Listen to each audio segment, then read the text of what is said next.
नमस्कार। आज हम बात कर रहे हैं बीकॉम सेमेस्टर 2 के एक काफी जरूरी टॉपिक पर, है ना?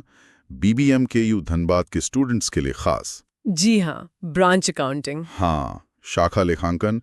और हमारे पास ना कॉमर्स एकेडमी चार्ल्स पुकारो वाले श्रवण सर के कुछ नोट्स हैं। सुना है काफी टू द पॉइंट हैं एग्जाम के लिए। बिल्कुल, काफी कंसाइज और इम्पोर्टेंट नोट्स हैं वो। तो हमारा प्लान है कि इन्हीं नोट से जो सबसे काम की बातें हैं वो समझी जाएं, मतलब ब्रांच अकाउंटिंग का जो बेसिक फंडा है वो क्लियर हो जाए। हाँ, कोशिश यही रहेगी कि बेसिक्स अच्छे से कवर हो जाए। तो चलिए फिर शुरू करते हैं। सबसे पहले ये ब्रांच अकाउंटिंग आखिर है क्या चीज, मतलब क्यों करते हैं इसे? देखिए, सीधे शब्दों में कहें तो ये एक सिस्टम है। हेड ऑफिस से अलग जो ब्रांच होती है ना, उसके सारे लेन देन, मतलब फाइनेंशियल ट्रांजैक्शंस, उनको रिकॉर्ड करने का तरीका। अच्छा, सिर्फ रिकॉर्डिंग या इसका कोई बड़ा मकसद भी है? नहीं, सिर्फ रिकॉर्डिंग नहीं। इसका असली मकसद तो ये पता लगाना है कि हर ब्रांच कितना प्रॉफिट कमा रही है या कहीं लॉस तो नहीं हो रहा। इससे उनकी एफिशिएंसी पता चलती है, मतलब कौन सी ब्रांच अच्छा काम कर रही है। हेड ऑफिस का कंट्रोल भी बना रहता है उन पर। कंट्रोल कैसे? मतलब परफॉर्मेंस देखकर। और फिर सबसे जरूरी, इन सब अलग अलग ब्रांच की जानकारी को मिलाकर ही कंपनी के कंसोलिडेटेड फाइनल अकाउंट्स बनते हैं। ओह, कंसोलिडेटेड अकाउंट्स, मतलब पूरी कंपनी की एक पिक्चर। एग्जैक्टली।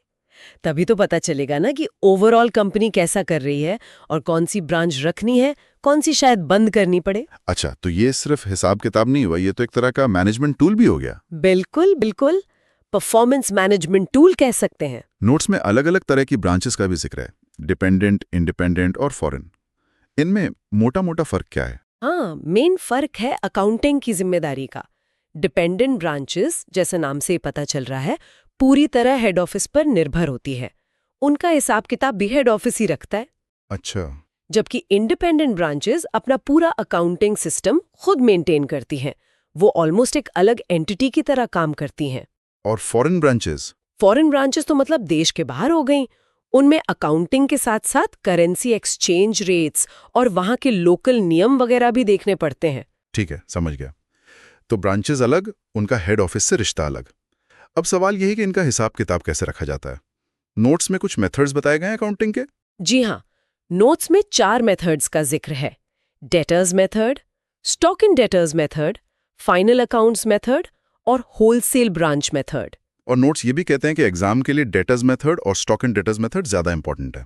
ऐसा क्यों? देखिए, डेटर्स मेथड ना वो छोटी डिपेंडेंट ब्रांचेस के लिए काफी सिंपल है, जहां ज्यादा तामझाम नहीं होता। ओके।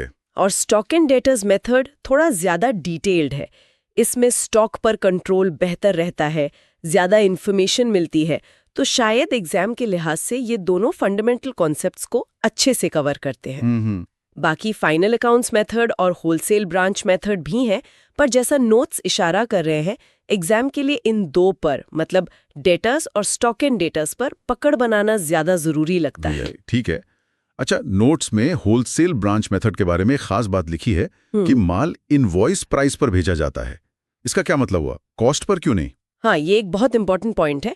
कई बार हेड ऑफिस क्या करता है, अपनी ब्रांचेस को माल कॉस्ट प्राइस पर नहीं भेजता, बल्कि इनवॉइस प्राइस पर भेजता है। इनवॉइस प्राइस मतलब कॉस्ट से ज्यादा। हाँ। जी हाँ, इस इनवॉइस प्राइस में कॉस्ट के साथ थोड़ा प्रॉफिट एलिमेंट भी जुड़ा होता है।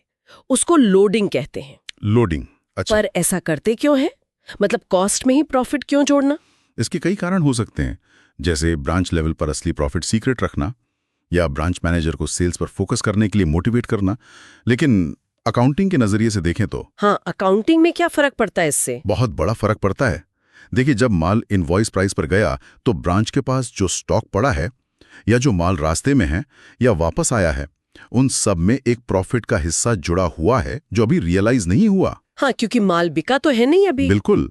तो इसे कहते हैं अनरियलाइज्ड प्रॉफिट या लोडिंग। अब साल के आखिर में हेड ऑफिस को इस लोडिंग का एडजस्टमेंट करना पड़ता है, खासतौर से क्लोजिंग स्टॉक में से। एडजस्टमेंट क्यों? ताकि हेड ऑफिस अपनी किताबों में ऐसा प्रॉफिट ना दिखा दे जो असल में अभी कमाया ही नहीं गया है। क्योंकि वो माल तो अभी बिका ही नहीं।